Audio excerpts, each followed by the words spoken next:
Ya, hari ini saya review Alfa One namanya. Alfa One saya dapat second kilometer 6.800 6.900 ya, hampir segitulah kurang lebih. Ini motor kita 2023 dapat di angka 18,5 juta, baterai satu yang klaimnya satu baterai 70 apa 90 kilo. Klaimnya ya, klaim dari pihak Alfanya loh. Nah, tapi setelah saya pakai mondar-mandir nyatanya sih satu baterai di tangan saya cuma 50 atau 60 kilo lah, udah mentok, udah bisa lebih. Jadi nggak seperti klaimnya ya. Tapi patut dicatat saya beratnya 120 kilo. Dan reading mode saya biasa aja sih, kadang cepet, kadang nyantai, kadang slow.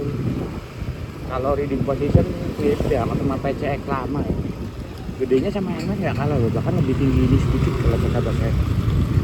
Saya lebih sering pakai D1 karena saya jarang ngebut-ngebut juga. Jadi cukup lah kalau buat di jalanan seperti ini, lebih dari cukup. D1 itu kalau nggak salah sampai 40 km, 45 ya, 45.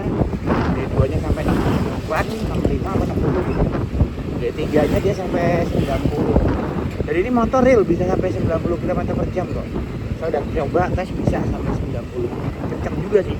Walaupun torsi masih enakan saya grab ya sih, ada ini agak lemot di bawahnya, tapi kalau udah kencang, kalau buat di dalam kota dan yang makin umurnya jadi 35 ya atau masih ke atas, saya sih menyarankan Alfa One ini sih, nyaman sih aku ini. Tapi kalau buat nanjak-nanjak di servo itu emang jauh lebih better lah dibanding ini tarikannya. Cuman posisi readingnya saya pernah nyoba punya Om Deddy dulu, betul pakai servo betul. Nah ini kan jalanan nurun Om ya, jalanan nurun regen dia harusnya hidup ya, tapi saya nggak tahu nih ada regennya atau enggak. Nah, nanti di depan ada tanjakan tuh cukup tinggi. Saya masih pakai D1, karena dia memang belum kencang sih. Ini agak unik ya, D1, D2, D3 nya itu tarikannya sama, cuman beda di top speednya aja, jadi kayak masih batas limit aja. Nah ini saya pernah tanjakan lumayan, D1 ya, saya berat 120 kilo ya, enak sih buat tanjak, main-main aja. Cuman ketika berhenti macet dan harus jalan lagi tanjakan ya itu bang sedikit effort sih ya. Kalau orang Citayam kan tahu tuh, kereta stasiun Citayam kan dia kan ini apa agak nanjak ya. Itu kalau saya berhenti pas di tanjakannya tuh agak lumayan ganggu sih, jadi ya torsinya kurang kena sih kalau kata saya gitu, kalau menurut saya gitu. Cuman mungkin kalau itu hanya faktor kebiasaan sih, lama-lama juga harusnya bisa lebih biasa sendiri ya, karena emang bawa motor listrik itu butuh penyesuaian, nggak bisa langsung dibawa enak tuh, enggak, dia butuh beberapa hari lah gitu Om ya. Ini masih di jalur turun naik, jalur perkampungan yang jalannya nggak mulus, banyak lubang. Bantingan suspensinya so-so oke lah, cuman saya kan beli second Om ya mungkin saya dapat suspensinya udah kurang sehat, jadi yang belakang itu agak jeduk kalau buat saya. Nah depan nanjak lagi nih Om, berhenti kali ya. Nah saya naik dulu, saya tiba-tiba macet nih, berhenti. Ini buat jalan lagi butuh effort nih. Tuh, ini udah pentok nih gas ini. Naik sih, cuman ya begitu, lemot. Tapi bisa kok. Ini hanya faktor kebiasaan aja sih Om, harus dibiasakan. Nah ini nih di pintu kereta Citayam nih, nanjaknya. Waduh, pas ada kereta. Ya ini nih, begini dong nih, repot nih. Kalau yang nggak biasa ya agak sedikit merepotkan, yang nggak biasa ya. Ya begitulah intinya kalau buat nanjak berhenti, biasakan lagi aja. Kalau begini aman nih karena dapat depan sendiri nih, nggak begitu macet. Kalau macet waduh PR dah, biasanya mundur dulu di rem ya. Rem, kereta buka, kita jalan nih, lepas rem dulu. Nah bisa sih, karena nggak begitu macet-macet. Udah melewati jalur nerakanya Citayam nih, udah ngelewatin stasiun, udah aman lah, lancar. Kalau di situ tuh tadi tuh yang koreknya di pintu kereta sama di depan stasiun.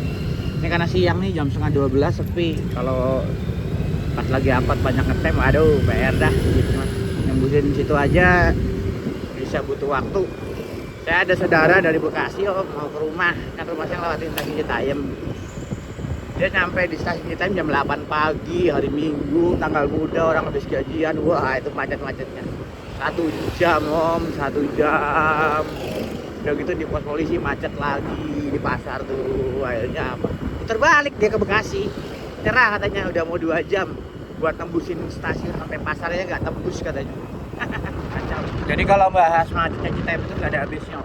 Orang mau melatih kesabaran gampang om. Sering-sering aja kena macet di Citayam, pasti sabar. Orang Citayam itu sabar ya. Gitu om ya. Oke deh, lanjut ke review si Alfa One ini. Sekarang saya mau ke Depok nih. Kebetulan kan ini mau saya jual. Jujur sih nggak cocok lah, saya kurang cocok. Kenapa nggak cocok? Oke, kita bahas satu-satu om ya. Ini klaim baterainya jauh. Memang nggak akan ada yang sesuai klaim pabrikan dengan real, tapi terlalu jauh. Karena klaim pabrikan nggak salah 90 kilo apa 70 kilo ya, saya nggak tahu deh. Coba cek di webnya si Alfa deh. Cuman di tangan saya cuma 50 kilo ini. Memang bobot itu ngaruh, karena kan saya bobotnya 2 kali lipat manusia normal ya. Orang normal paling 50-60 kilo, saya kan 120, cuman jauh kejauhan. Tapi ya wis lah, mungkin beda orang beda hasil ya. Jadi alasannya itu tadi, klaim baterainya terlalu jauh buat saya om ya, buat saya loh. Jadi jangan ada perdebatan lah, ribet. Saya nggak fans satu merek, bodo amat, nggak peduli. Saya beli pakai duit saya nggak mau diatur-atur. Kalau emang jelek saya bilang jelek, bagus saya bilang bagus. Tapi kalau emang bertemu dengan orang baper, bodo amat, itu urusanmu. Bapermu adalah penyakitmu, penyakit hatimu. Oke lanjut. Speednya nggak ada komplain ya, karena klaimnya kan 95 dan ini bisa 90. Dengan bobot segitu sih istimewa ya menurut saya. Tapi ini motor top speednya sama dengan NMAX, PCX sama, bisa cepet juga saya yakin.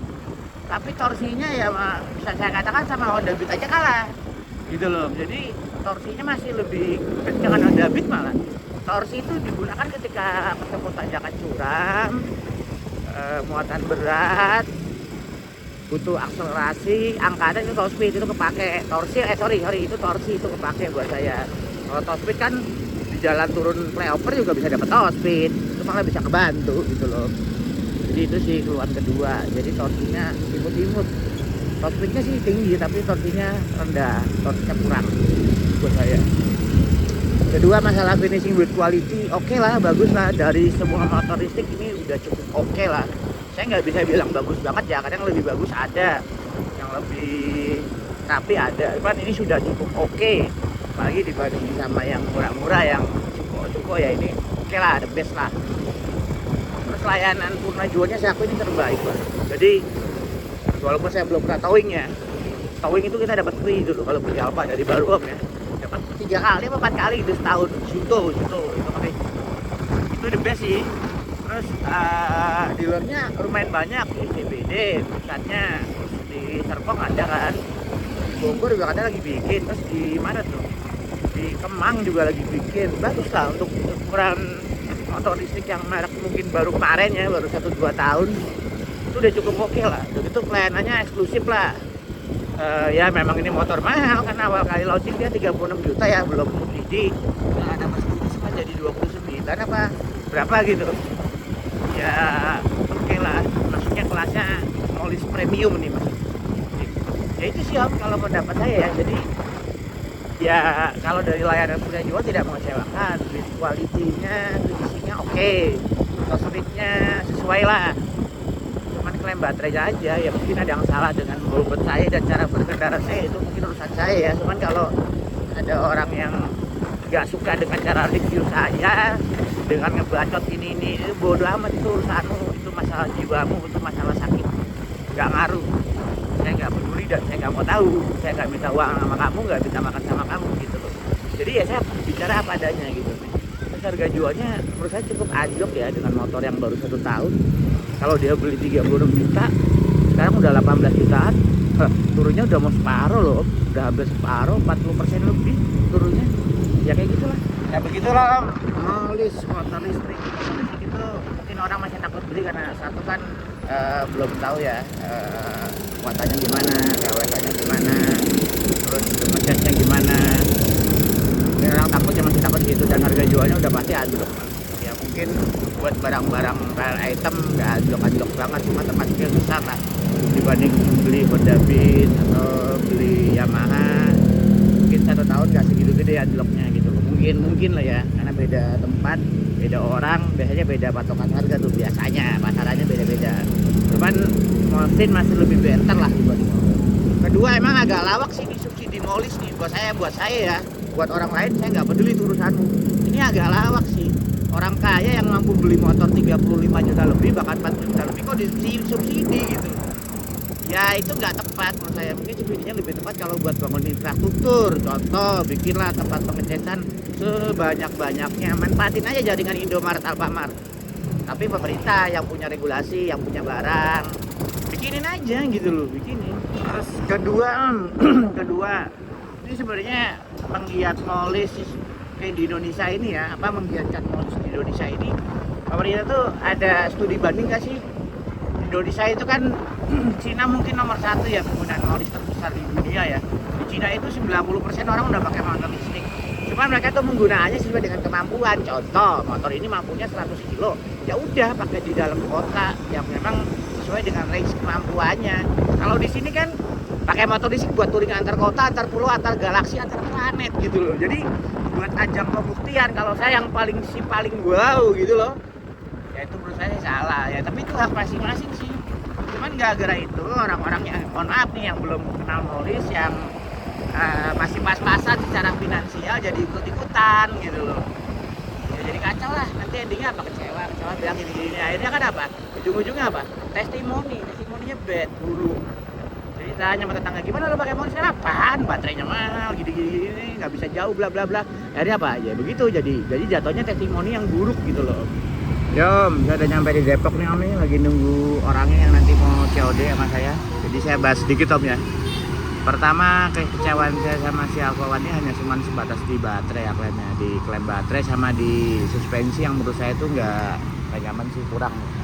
Cuman kalau biasa pakai motor gemblodak itu harusnya sih oke aja sih. Ya, gitu. Harusnya sih oke aja. Nih Alfanya nih, saya sambil duduk deh, panas. Jadi seperti itu Om, klaim baterainya yang di saya cuma 50-60 kilo di saya gitu, kejauhan. Ya mungkin salahnya di badan kali ya. Pasti ntar kalau saya bilang berat saya 120 kilo, pasti kan netizen ya iyalah lo kayak kebo lah apalah ya wis lah. Iya netizen maha benar dengan segala titahnya gitu. Jadi ya memang baterai hanya 50-60 kilo di tangan saya. Kedua, speednya oke, masih bisa 90 di tangan saya. Ketiga, kenyamanannya, posisinya oke, mirip PCX yang lama lah, nyaman.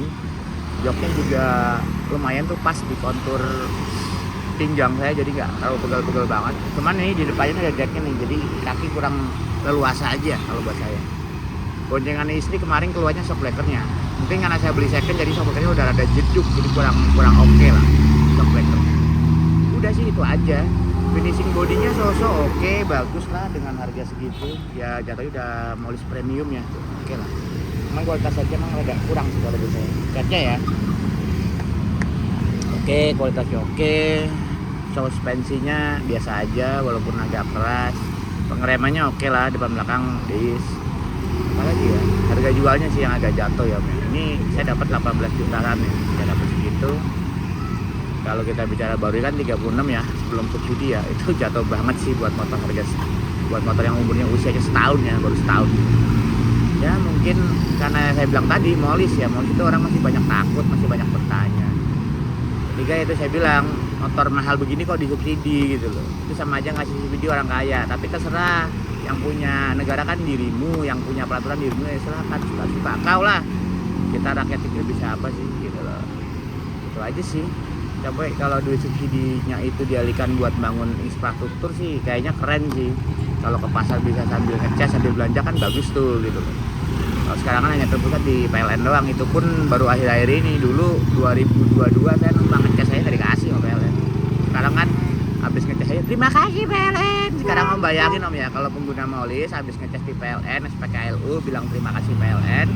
Gimana kalau semua motor bensin yang lewat habis ngisi bensin di SPBU dibilang terima kasih Pertamina? Apa nggak rumit itu? Sosmed isinya orang terima kasih doang, ribet lah. Lo jualan listrik gua bayar bukan minta, nyolok ya udah, ngapain terima kasih itu loh, harusnya seperti itu.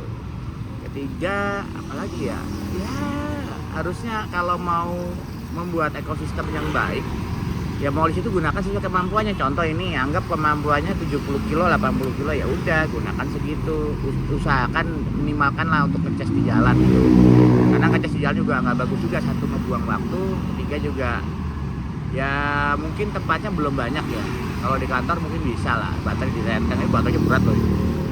Ya, cuman kan nggak semua orang seperti itu. Contoh nih saya yang harus ke ITC, ke pasar, cari kan colokannya nggak ada di parkiran, ya itu diperbanyak lah. Itu duit kalau dipakai buat memperbanyak itu kan bagus. Kereta api itu subsidinya mungkin anggaplah 5 triliun 1 tahun. Itu aja bisa ada kan kereta subsidi yang murah. Bayangin kalau subsidinya kita kali 10-nya jadi 50 T gitu. Mungkin Jakarta Surabaya nang harga Bromo gratis ya. Mungkin gitu ya. Mungkin itu kan bisa lebih tepat sasaran subsidinya. Jadi ya lebih mengenal lah dibanding nyubsidi orang-orang yang mampu beli motor 40 juta, yang mampu beli molis 40 juta. Itu nggak tepat sasaran buat saya. Cuman kan kembali saya bilang tadi, ini kan negaramu, itu urusanmu, kamu bikin aturan silahkan, saya bodo amat ya. Gitu Om ya. Ini review singkat saya buat Alfa One. Kalau yang kesinggung ya bodo amat, itu urusanmu, saya nggak peduli dan saya nggak mau tahu. Bapermu adalah sakit hatimu. Silahkan. Oke, terima kasih dan selamat siang.